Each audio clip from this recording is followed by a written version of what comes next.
आप सभी भाई बहनों का आध्यात्मिक ज्ञानात्मक चैनल की ब्रह्म मुहूर्त उपदेश ज्ञान कक्षा में एक बार फिर स्वागत है। आज की चर्चा का विषय है जीवन की दिशा का चुनाव।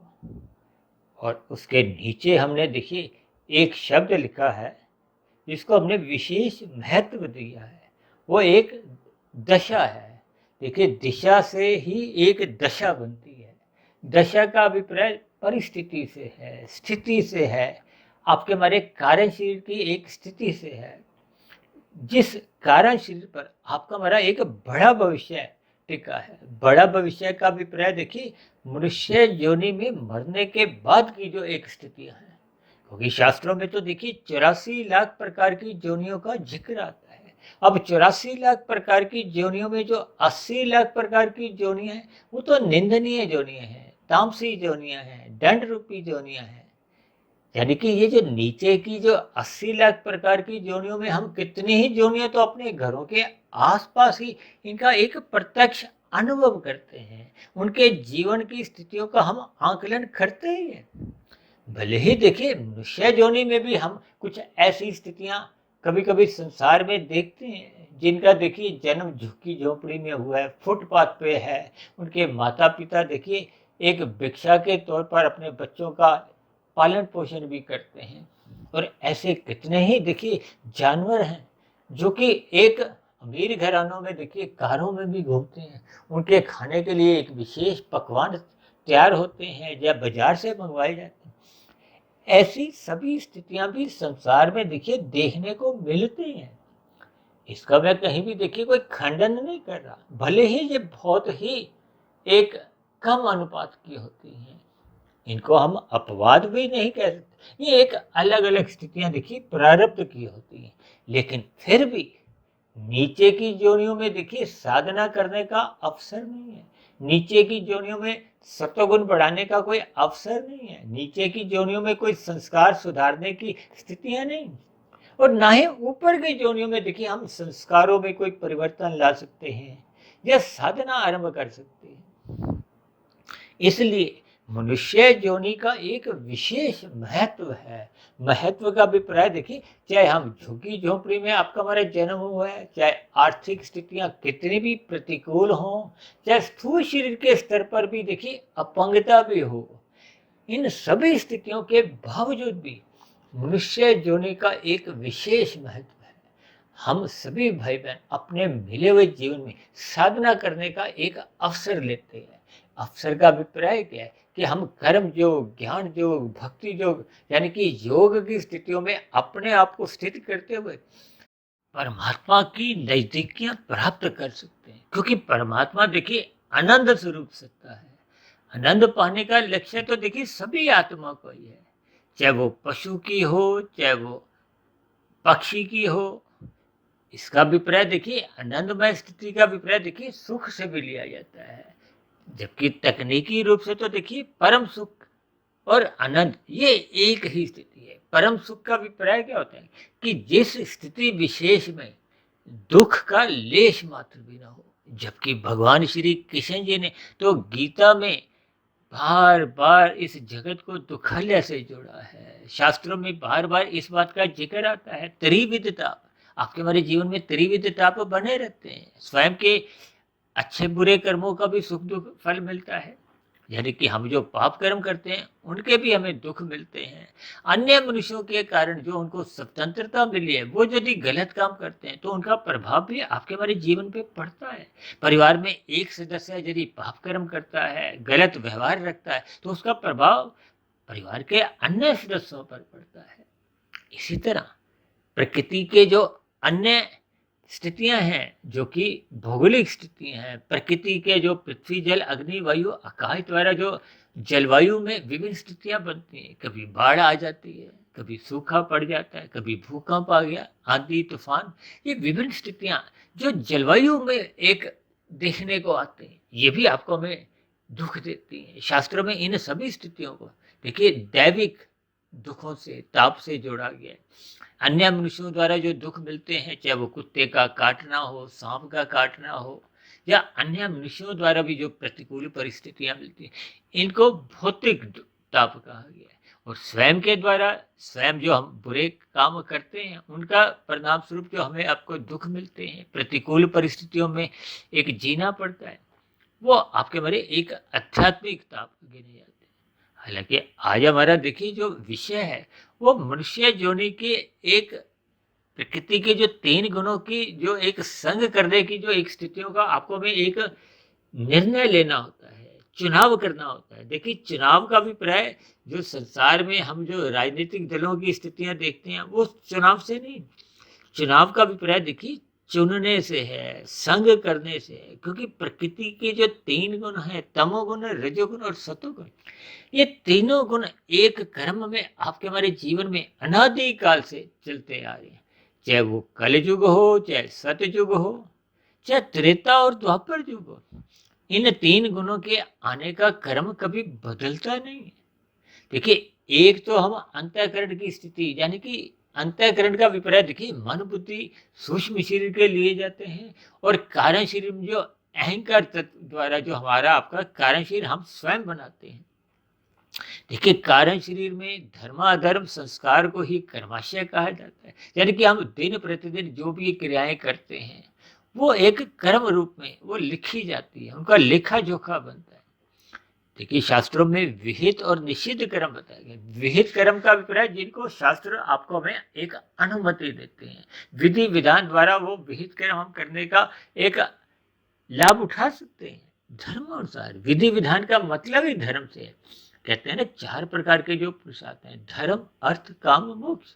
अब मोक्ष को तो देखिए मैं एक मंजिल रूप में, एक लक्ष्य के रूप में चुनता, और अक्सर ये जो अर्थ और काम है, ये स्थितियां यदि धर्म की 4 दीवारी में बनी रहती, क्योंकि अर्थ का अभिप्राय देखिए धन कमाने से है, और काम का अभिप्राय ये जो 5 भोग्य विषय हैं, गंध, रस, रूप, स्पर्श और शब्द, यानी कि आपके हमारी भोग इच्छाएं, कामनाएं, ये जब बढ़ती जाती हैं, तो फिर मनुष्य का धन के प्रति एक आकर्षण को मन बुद्धि के स्तर पर फिर वो धन कमाने का ही एक लक्ष्य बन जाता है। ये लक्ष्य जब तक धर्म की 4 दीवारी में, कानून की प्रक्रिया में रहता है, तो ये किसी भी प्रकार का कोई पाप कर्म का कर्माशय नहीं बनाता। लेकिन जब जब हम कानूनों का भी उल्लंघन कर देते हैं, अब यदि हम देखिए हेरा फेरी से धन कमाते हैं और फिर कमाए गए धन पर कुछ भी हम आय कर नहीं देते, तो वो एक काला धन कहो, बुरा धन कहो, दूषित धन कहो, किन भी शब्दों से आप समझ सकते। देखिए हमारा जो अभिप्राय होता है वो कानून से नहीं है। हमारा तो देखिए कभी कभी कोई कानून से बच भी जाता है। ऐसे कितने ही मनुष्य जो अनैतिक कार्यों से धन कमाते हैं लेकिन पकड़ में नहीं आते। लेकिन परमात्मा की नजरों में, प्रकृति की नजरों में आज तक कोई भी मनुष्य ऐसे अपराध करते हुए भले ही भौतिक जगत में बच गया हो, लेकिन आध्यात्मिक जगत में प्रकृति की नजरों से कभी भी आज तक कोई भी अपराधी बच नहीं पाया। देखिए यहाँ जितने अंश में हम उस किए गए पाप कर्मों का, अपराध का सजा भुगत लेते हैं, उतने अंश में फिर वो कम कर दी जाती है। शेष अंशों में आपको हमें नीचे की जोनियों में या विभिन्न प्रतिकूल परिस्थितियां जो जो परमात्मा की एक व्यवस्था में आपके हमारे जीवन में आती हैं, वो हमें भुगतनी पड़ती है, भोगनी पड़ती है। और मैं तो अक्सर बार बार इस बात को ठोक बजा के कहता हूँ कि हम अपने किए गए पुण्य कर्मों का जो आपको हमें अनुकूल परिस्थितियां के रूप में मिलता है, उसका हम त्याग कर सकते हैं। देखिए जब हमने पुण्य कर्म किए थे, तब परोपकार के कार्य किए थे, तब फल पाने की इच्छा थी, यानी तब आपका हमारा ज्ञान का स्तर उतना ऊंचा नहीं था। इतना ऊंचा तो था कि हमने परोपकार के कार्य किए थे। लेकिन अब जब उनके फल आने आरंभ हुए, अब हम यदि उनको नहीं भोगते, क्योंकि अब हमें ज्ञान हो गया कि प्रकृति के पदार्थों का हम जितना भी सेवन करते हैं, भोग करते हैं, ये अंतोगत्वा आपके हमारे जीवन में देखिए दुख लाते हैं, आपके हमारे जीवन में प्रमाद की स्थितियां उत्पन्न करते हैं, आलस्य जाते हैं, परमात्मा से विमुख करते हैं। क्योंकि प्रकृति का संग उतना ही करना आवश्यक है कि आपका हमारा स्थूल शरीर स्वस्थ बना रहे, आपका हमारा मन बुद्धि अस्वस्थ नहीं हो, उसमें बुरे विचार नहीं आए। क्योंकि जब जब हम विषय भोगों में लिप्त होते हैं तो मन बुद्धि के स्तर पर प्रमाद आता है। प्रमाद कभी भी सत्संग की बातें सुनने की एक स्थिति में खड़ा नहीं रहने देता, वहां से वो आपको उठा देता है। जैसे प्रमादी मनुष्य देखिए सत्संग करते हुए भले ही दिखाई देते हैं, ऐसे कितने ही राजसी मनुष्य हैं जो देखिए सत्संग करते हैं लेकिन उनके मन बुद्धि विषय भोगों में लगे होते हैं।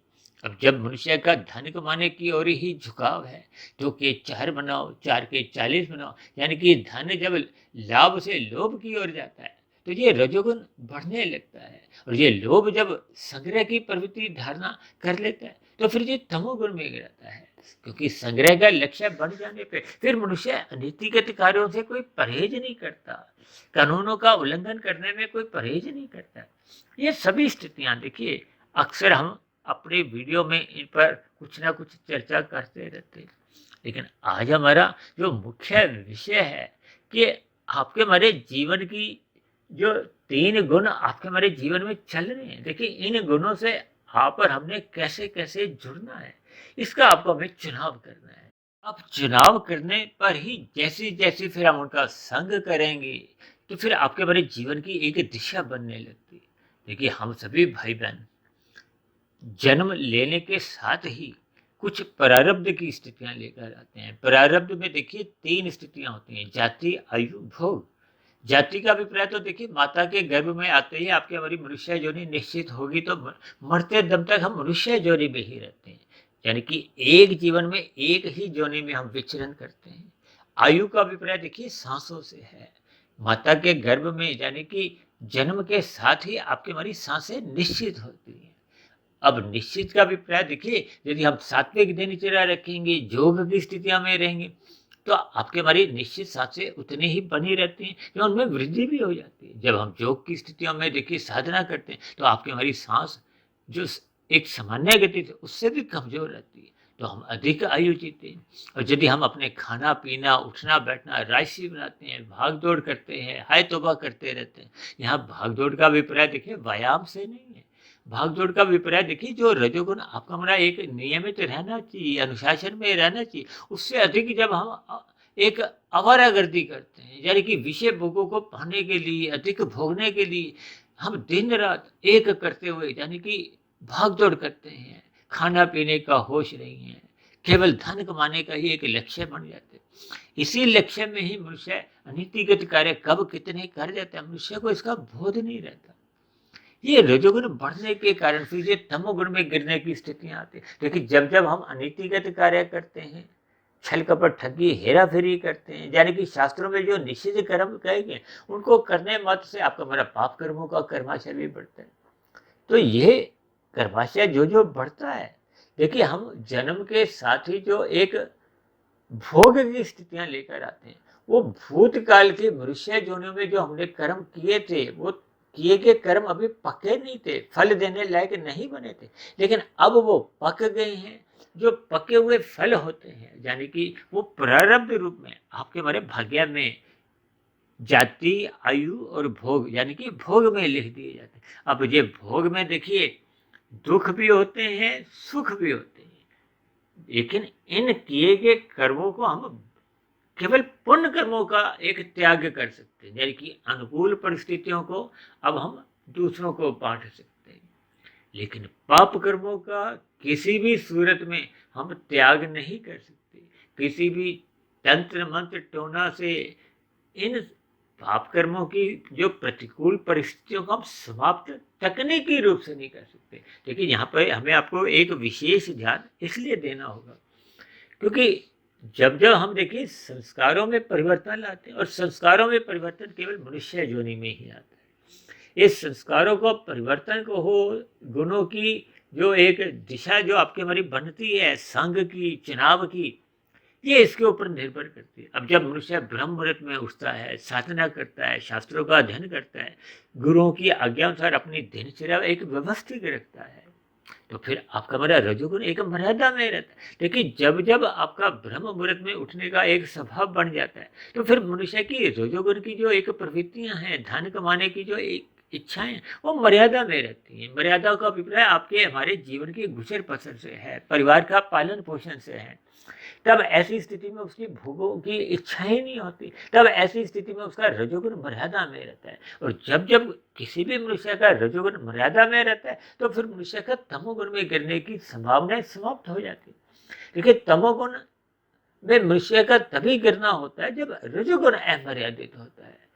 तभी तो भगवान श्री कृष्ण जी ने अर्जुन के रथ के जो 5 घोड़े हैं उनको विषय भोगों से दर्शाया है। उन विषय भोगों के जो 5 घोड़े हैं उनकी लगाम यानी कि मन वो अपने हाथ में रखा है। अपने हाथ में रखने का बजाय मन को बुद्धि में, बुद्धि का अभिप्राय सात्विक बुद्धि से है। सात्विक बुद्धि का अभिप्राय देखिए जो गुरु की आज्ञा में चलती है, शास्त्रों के अनुसार अपनी दिनचर्या बनाती है, परमात्मा की स्मृति बनाए रखती है। तो सात्विक बुद्धि बने रहने से फिर वो विवेक शक्ति जगती, और विवेक शक्ति जगने से फिर आपका हमारा मन साधना में लगने लगता है, शास्त्रों का ज्ञान विज्ञान समझ में आने लगता है। फिर मनुष्य सहज ही ब्रह्म मुहूर्त में उठने का अपना एक स्वभाव बना लेता है, और ब्रह्म मुहूर्त में उठने पर फिर आपके हमारे सात्विक स्थितियां मजबूत होने लगती हैं। ये सभी स्थितियां आपके हमारे जीवन की एक दिशा है। अक्सर मैं बार बार कहता हूँ, देखिए हम जैसे जैसे संस्कार बचपन अवस्था से एक गर्भ में लेके आते हैं, फिर उन बचपन अवस्था से जैसा जैसा आपका हमारा परिवार में एक वातावरण होता है, यदि सात्विक वातावरण है तो आपके हमारे पहले के बुरे संस्कार भी समाप्त होने लगते हैं। और यदि वातावरण राजसी है या तामसी है, जो जो पहले के जो एक अच्छे संस्कार भी है वो भी कमजोर होने लगते हैं। हालांकि मेरा तो व्यक्तिगत ऐसा मानना है कि यदि हम पहले के अच्छे संस्कार थे तो आपको हमें माता पिता भी संस्कारी मिलते हैं, सात्विक विचारों वाले मिलते हैं, और गुरुजनों का संग सहज ही मिलने लगता है। यानी कि उसकी जो एक जीवन की जो एक दिशा है वो अपने आप ही एक सात्विक बनी रहती है। और कभी कभी क्या होता है कि आपके हमारे एक सामान्य संस्कार हैं, देखिए जब नीचे की योनियों से उन्नति होते होते हम मनुष्य योनि प्राप्त करते हैं, तब ऐसी स्थिति में हमें स्वीकार करना होगा कि आपके हमारे अंतःकरण में बुरे संस्कार यानी कि तामसी या राजसी संस्कार अधिक होते हैं। और मैं तो यहाँ तक कहता हूँ कि नीचे की योनियों से ऊपर की योनि यानी मनुष्य योनि में आते समय हमारे तामसी बुरे संस्कार अधिक होते हैं। अब ये बुरे संस्कार देखिए जो पहले के बने होते हैं, अक्सर देखिए बचपन अवस्था में वो उजागर नहीं होते, वो जैसे जैसे किशोरावस्था होती है वो पहले के सोए हुए जो संस्कार है वो जगने लगते हैं। अक्सर मैं तो यहाँ तक कहता हूँ कि देखिए किशोरावस्था में आपके हमारे जीवन की एक दिशा थोड़ी थोड़ी बनने लगती है, और युवावस्था में जो जो आपके हमारे जीवन की एक स्थितियां होती हैं वो एक दिशा निर्धारित कर देती है। दिशा क्या है कि प्रकृति की ओर हम जाएंगे या परमात्मा की ओर जाएंगे। प्रकृति की ओर जाने का अभिप्राय देखिए भौतिक स्थितियों से है, भौतिकवाद से है। परमात्मा की ओर चलने का अभिप्राय अध्यात्मवाद से है, आध्यात्मिक स्थितियों से है, आध्यात्मिक यात्रा से है। इन सभी स्थितियों का मनुष्य संग करने का, चुनाव करने का हम स्वतंत्र हैं। जैसे हम देखिए चुनाव के दिनों में हम किस उम्मीदवार को जिताना चाहते हैं या जिस किसी को हम अपना वोट देते हैं, अपनी एक रजामंदी की मोहर लगाते हैं। ठीक इसी तरह हम देखिए ये जो प्रकृति के 3 गुण हैं ये तो एक प्रवाह में चलते आ रहे हैं। तभी तो हम बार बार कहते रहते हैं रात को जल्दी सोना चाहिए, क्योंकि रात को तमोगुण की एक मौनात्मक स्थितियां होती हैं, उनसे मनुष्य को बचना होता है। और सुबह ब्रह्म मुहूर्त की स्थितियां होती हैं। ब्रह्म मुहूर्त तो देखिए सतोगुण की एक शुद्धतम स्थिति है। शुद्धतम स्थितियों का अभिप्राय सापेक्ष दृष्टिकोण से, क्योंकि शुद्ध सतोगुण तो प्रकृति में होते ही नहीं। इन सभी स्थितियों को आपको में ज्ञान पूर्वक समझना होगा। तभी हम बार बार कहते हैं ब्रह्म मुहूर्त का संग करो, और ब्रह्म मुहूर्त के संग में भी आप अपना ब्रह्म मुहूर्त का जो एक समय है 2 घंटे 40 मिनट इसको और अधिक बढ़ाओ। यानी कि रात को सूर्य निकलने से पूर्व के या 2 घंटे 40 मिनट से भी पहले यदि आप उठ सकते हो तो आपको हमें उठना चाहिए, अपना ब्रह्म मुहूर्त का समय बढ़ाना चाहिए, शास्त्रों का अध्ययन करना होगा, परमात्मा की स्मृति में रहते हुए ध्यान साधना कर दीजिए। ये सभी स्थितियां आपके हमारे जीवन में एक रजोगुण को ज्ञान पूर्वक तक ही ग्रहण करती है। जब आपका हमारा रजोगुण एक मर्यादा में आ जाता है, जो कि भगवान श्री कृष्ण जी ने कहा ना, इन 5 घोड़ों की, इन 5 भोगों को सत्वगुण की लगाम से नियंत्रण में रखो। ये नियंत्रण ही आपके हमारे जीवन की एक फिर दिशा निर्धारित करता है। दिशा का अभिप्राय एक दशा से है, दशा का अभिप्राय स्थितियों से है, दशा का अभिप्राय मनुष्य की मरने के बाद के जो एक बड़ा भविष्य है। क्योंकि मैं देखिए अपने वर्तमान मिले हुए जीवन का जो एक भविष्य है उसको छोटा भविष्य कहता हूँ। मरने के बाद की जो एक स्थितियां बनती हैं वो एक बड़ा भविष्य है। और हम सभी भाई बहनों को अपने कारण शरीर को शुद्ध करना चाहिए, और ये शुद्ध होता है ब्रह्म मुहूर्त में उठने से, अपने दिनचर्या को व्यवस्थित करने से, रजोगुण मर्यादा में रखने से। जब ये सभी स्थितियां एक सात्विक वातावरण में बनती जाती हैं, सुधरती जाती हैं, तो आपके हमारी दशा में भी, यानी कि आपके हमारे जीवन की एक स्थितियां हैं उसमें सात्विकता बढ़ने लगती है। परमात्मा की ओर सहजी स्मृति बनने से आपका हमारा परमात्मा की ओर ही झुकाव होने लगता है। हम फिर एक जिज्ञासु भक्त, फिर क्रमशः प्रेमी भक्त बनने लगते हैं। परमात्मा की स्मृति बने रहना ही एक भक्त की निशानी है। और यदि हम परमात्मा को विमुख होते हुए संसार को ही पाने की रुचि रखते हैं तो फिर मनुष्य की देखिए राशि तामसी स्थितियां बनती रहती हैं। इसलिए हम सभी भाई बहनों को अपने मिले हुए जीवन के महत्व को समझते हुए सत्व गुण का अधिक संग करना होगा। देखिए हम सब भाई बहन एक परीक्षा जोनी में है। परीक्षा का अभिप्राय क्या है कि हम जैसे जैसे परीक्षा में लिख कर आते हैं हमें उसी के ही अंक मिलते हैं, नंबर मिलते हैं। अब देखिए किसी के 40% नंबर आते हैं, किसी के 60%, किसी के 90, किसी के 100%। अब 100% नंबर आने का अभिप्राय आप मायातीत की स्थिति से ले सकते हो। 70, 80, 90% मार्क अंक आने का अभिप्राय आपकी एक सात्विक स्थिति मजबूत होती है। आपको हमें बार बार मनुष्य जोनी मिलती है, संस्कारी माता पिता मिलते हैं, आध्यात्मिक उन्नति के अवसर मिलते हैं। क्योंकि संस्कारी माता पिता मिलने के साथ साथ आपको हमें गुरुजनों का संग मिलता है। ये सभी एक ही स्थिति में, यानी कि आपके हमारे जीवन में एक आध्यात्मिकता के दरवाजे खोलते जाते हैं। हमारी आपकी आध्यात्मिक उन्नति एक सहजी गति पकड़ लेती है। क्योंकि हम मिले हुए जीवन में, यानी कि मनुष्य जोनि में जितनी अधिक आध्यात्मिक उन्नति कर लेते हैं वो मरने के बाद भी सुरक्षित बनी रहती है। जबकि भौतिक उन्नति भले ही हम धर्मानुसार करते हैं, कानून की एक प्रक्रिया में रहते हुए करते हैं, ये मरने के साथ ही देखिए समाप्त समझी जाती है। इसलिए हम सभी भाई बहनों को अपने मिले हुए जीवन में प्रकृति के जो 3 गुण हैं, तमोगुण, रजोगुण और सतोगुण, जिनको सापेक्ष दृष्टिकोण से तमोगुण से 10 गुना अच्छा रजोगुण कहा गया है, रजोगुण से 10 गुना अच्छा सतोगुण कहा गया है, और सतोगुण से भी 10 गुना अच्छा विशुद्ध सतोगुण यानी कि परमात्मा को कहा गया। इनके एक सापेक्ष दृष्टिकोण से आपको हमें परमात्मा की सम्मुखता की ओर अपना जीवन लगाना चाहिए। तभी आपके हमारे दशा में, यानी कि कारण शरीर की जो एक स्थिति है, शुद्धिकरण की जो एक स्थिति है, क्योंकि नए जन्म का जो एक आधार है वो कारण शरीर है। अक्सर एक साधारण मनुष्य को देखिए अपने कारण शरीर का कोई विशेष ज्ञान होता नहीं। अब ऐसे कितने ही मनुष्य हैं जिनको देखिए अपने कारण शरीर का कभी नाम ही नहीं सुना। अक्सर मनुष्य के एक सामान्य ज्ञान के अनुसार वो सोचता है कि एक आत्मा तत्व है जो कि स्थूल शरीर में आता है तो जन्म हो जाता है, निकल जाता है तो मृत्यु हो जाती है। देखिए स्थूल शरीर का निर्माण तो माता के गर्भ में होता है। इसके पीछे का कारण गंध, रस, रूप, स्पर्श और शब्द है। ये 5 भोग्य विषय हैं। ये जो आपका हमारा शरीर है, तामसी शरीर है, ये पृथ्वी, जल, अग्नि, वायु, आकाश का बना है। आपके हमारे जीवन में ये जो हार, मैथुन, निद्रा, भय की जो स्थितियां, ये तो पशु वृत्तियां गिनी जाती है। इनमें भी देखिए पृथ्वी, जल, अग्नि तत्व की ही प्रधानता रहती है। ये तामसी तत्व है। इसलिए हम सभी भाई बहनों को अपने मिले हुए जीवन में कर्मबद्ध तरीके से देखिए ये कर्मकांड करते हुए सात्विक स्थिति सदा मजबूत करनी होगी, रजोगुण को मर्यादा में रखना होगा।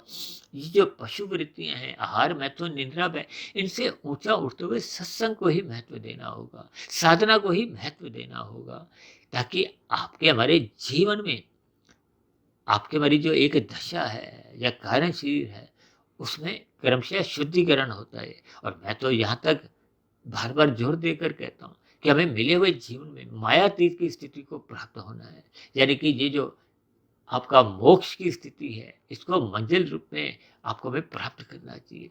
और यदि हम प्राप्त नहीं भी कर पाते तो हमें एक नॉट आउट की स्थिति में रहना चाहिए। अक्सर हम देखिए, यदि हम परमात्मा की ओर सम्मुख नहीं होते तो हम आउट हो जाते हैं। आउट होने का अभिप्राय मरने के बाद की जो नीचे की अधोगति की स्थिति है, उनसे भी आप ले सकते हो। नॉट आउट का अभिप्राय क्या है? जैसे नॉट आउट क्रिकेट में देखिए, ऐसा माना जाता है ना कि उसको अगले दिन पुनः खेलने का अवसर मिलता है, क्योंकि वो नॉट आउट था।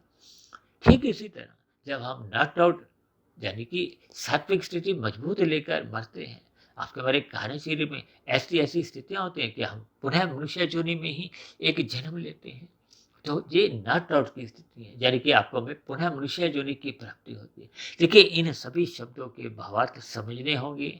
हमें अपने मिले हुए जीवन की एक दिशा का चुनाव सत्वगुण से करना चाहिए। परमात्मा को पाने का एक लक्ष्य बनाना चाहिए, क्योंकि जब तक सात्विक स्थिति मजबूत नहीं होती तो ये जो योग की स्थितियां हैं, जिनको मैं बार बार कर्म योग, ज्ञान योग, भक्ति योग की इमारतों से कहता हूँ, ये तभी बन पाती हैं, ये तभी एक मजबूती से स्थित रहती हैं जब नींव मजबूत होती है। नींव का अभिप्राय सात्विक स्थिति से है, ब्रह्म मुहूर्त में उठने की स्थितियों से है।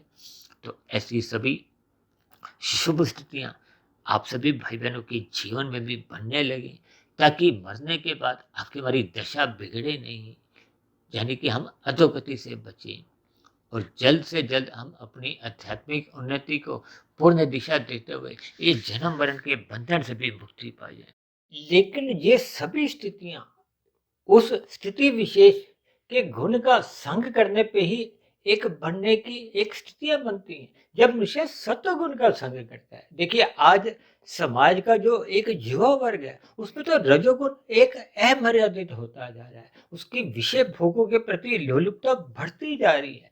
और समाज में देखिए, वृद्धावस्था में, जबकि एक वृद्धावस्था अपने आप में देखिए शास्त्रों में एक सात्विक स्थिति अनुकूल की परिस्थितियां तो मिलती हैं, लेकिन मनुष्य उन सतोगुण की परिस्थितियों से अपना तालमेल ना बनाकर वो राजसिक स्थितियों में ही अपने आप को लिप्त रखता है। आज वृद्धावस्था में भी मनुष्य देखिए अपने जन्मदिन बनाने की ओर विशेष प्रकार का एक मनुष्य का आकर्षण बना हुआ है, झुकाव बना हुआ है। ये जो शादी की वर्षगांठ भी है, देखिए ये सभी स्थितियों को आप जितना जितना ज्ञान पूर्वक इस पर चिंतन करोगे, तो ये सभी स्थितियां देखिए मनुष्य का रजोगुण बढ़ाती है। हालांकि मैं बार बार कहता रहता हूँ कि रजोगुण की देखिए शास्त्रों में भी कोई निंदा नहीं है, लेकिन ये आपके हमारी कोई आध्यात्मिक उन्नति में कोई योगदान नहीं देते। ये केवल एक मर्यादा तक ही रहना चाहिए, यानी कि 50 वर्ष से ऊपर की आयु में तो हमें विशेष रूप से सत्संग को महत्व देना होगा। ये जन्मदिन की स्थितियां या शादी की सालगिरह की स्थितियां या बाहरी स्तर पर घूमने फिरने की जो मौज मस्ती की जो एक स्थितियां हैं, अक्सर देखिए आप फेसबुक पे, व्हाट्सएप पे कुछ ऐसे भी संदेश पढ़ने में आपके आए होंगे कि वो कहते हैं कि मरते दम तक जवान बने रहो। ये जवान बने रहने का अभिप्राय देखिए राजसी स्थितियों से है, जबकि मैं सात्विक स्थितियों को अधिक बल इसलिए देता हूँ क्योंकि सात्विक स्थितियों का अभिप्राय यह नहीं है कि हम अपने स्थूल शरीर के प्रति लापरवाही हो। हमें स्वस्थ रहना है, हमें मानसिक चिंतन एक सकारात्मक बनाना है, उस परम पिता की सत्ता से जुड़ना है। इस मिले हुए जीवन में हम परमात्मा को जितना लूट सकते हैं हमें लूटना चाहिए, और जबकि हम संसार को लूटते लूटते उसके परिणाम देख ही नहीं। यानी कि हम सभी भाई बहनों को स्वयं में भी सुधार लाना है, क्योंकि आज की वीडियो बनाने के पीछे का मेरा एक ही उद्देश्य था कि कम से कम देखिए, यदि हम युवा वर्ग को सही मार्ग पर यानी कि सतोगर की स्थितियों में नहीं भी ला सकते, क्योंकि जब माता पिता या युवावस्था ही सतोगुण का मार्ग नहीं चुनते, तब ऐसी स्थितियों में जो एक नई पीढ़ी है, जो एक अभी जन्म ली हैं, जो बचपन अवस्था में हैं, तो फिर उनका देखिए सत्वगुण प्रधान होने की जो एक स्थिति है वो न्यून बनती जाती हैं। उसमें एक अनुपात घटने की एक स्थितियां संभावनाएं बनती जा रही हैं। इसलिए मेरी आप सभी भाई बहनों से विशेष रूप से देखिए 50 वर्ष से ऊपर की आयु वाले यानी कि वृद्धावस्था की दहलीज पर कदम रखने वाले आप सभी भाई बहनों से विशेष रूप से विनती है कि हम सभी भाई बहनों को अपना सत्वगुण बढ़ाना होगा, कर्म कांडों को ज्ञान पूर्वक करना होगा और ऐसी स्थितियां निरंतर आपके हमारे जीवन में बनी रहने से ही आपका हमारा सत्वगुण बढ़ने लगता है, सात्विक स्थिति मजबूत होने लगती है। बिना सात्विक स्थिति मजबूत हुए तो देखिए जो योग की स्थितियां हैं, परमात्मा से जो प्रीति की जो एक स्थितियां हैं, वो बन नहीं पाती। इन सभी स्थितियों पर आपको हमें चिंतन करना चाहिए, विचार करना चाहिए। देखिए आरंभिक स्थितियों में ये सभी बातें आपको में अच्छी नहीं लगती, मुझे कहने में भी अच्छी नहीं लगती। लेकिन कल युग में जैसी जैसी स्थितियां बनी हुई हैं, तो ऐसी स्थितियों में देखिए आध्यात्मिक ज्ञानात्मक चैनल के नाते मेरा ये एक कर्तव्य बन जाता है कि कम से कम हम सभी भाई बहन अपने आप में अवश्य ही सुधार लाएं। सुधार लाने का एक ही स्थिति है कि हम सत्वगुण का संग करें, विशेष रूप से ब्रह्म मुहूर्त में उठने का अपना स्वभाव जगाएं। ब्रह्म मुहूर्त में उठने पर ही आपका हमारे एक आध्यात्मिक उन्नति की एक दिशा मजबूत होती है। शास्त्रों में कहा गया ना, जो जागत है सो भावत है, जो सोवत है सो खोवत है। तो हम मनुष्य जोनि पाकर देखिए एक पाने के लिए आए हैं। पाना किसको है? परमात्मा को। संसार खोने में कोई बुराई नहीं है, क्योंकि संसार पाने के लिए ये मनुष्य जोनि मिली ही नहीं है। इन सभी स्थितियों पर आप चिंतन करो, विचार करो। हो सकता है आरंभिक स्थितियों में मेरी कुछ बातें एक राशि मनुष्य को परेशान में डाल सकती हैं, बुरा भी मान जाते हैं। उन सभी स्थितियों के लिए मैं आपसे क्षमा मांगता हूँ। यानी इस वीडियो के बनाने के पीछे का मेरा एक ही उद्देश्य है कि हम सभी भाई बहन अपनी सात्विक दिशा की ओर बढ़ें, रजोगुण मर्यादा में रखें, ताकि हमारा तमोगुण में गिरने की जो एक स्थितियां हैं, संभावनाएं, उनसे भी हम अपने आप को बचाते रहें। तो ऐसी सभी शुभ स्थितियां आप सभी भाई बहनों के जीवन में भी बनने लगें। इन्हीं शुभकामनाओं के साथ चर्चा विशेष को यही विश्राम देते हैं। शाम को फिर मिलते हैं संध्या बेला ज्ञान कक्षा में। तब तक आप अपने आध्यात्मिक मित्र सुधीर भाटिया फकीर को इजाजत दें। फिर भी वीडियो संबंधित आपके मन में कोई प्रश्न उठ रहा हो, कोई मेरी कही गई बातों पर आपको कोई आपत्ति हो, मेरी कही गई बातें आपको तर्क संगत आधी अधूरी लगती हो, तो नीचे दिए गए कमेंट्स बॉक्स में आपके प्रश्नों का, सुझावों का और ऐसी सभी शिकायतों का सदा ही स्वागत है। तो चर्चा विशेष को ध्यानपूर्वक सुनने के लिए आप सभी भाई बहनों का भी बहुत बहुत धन्यवाद।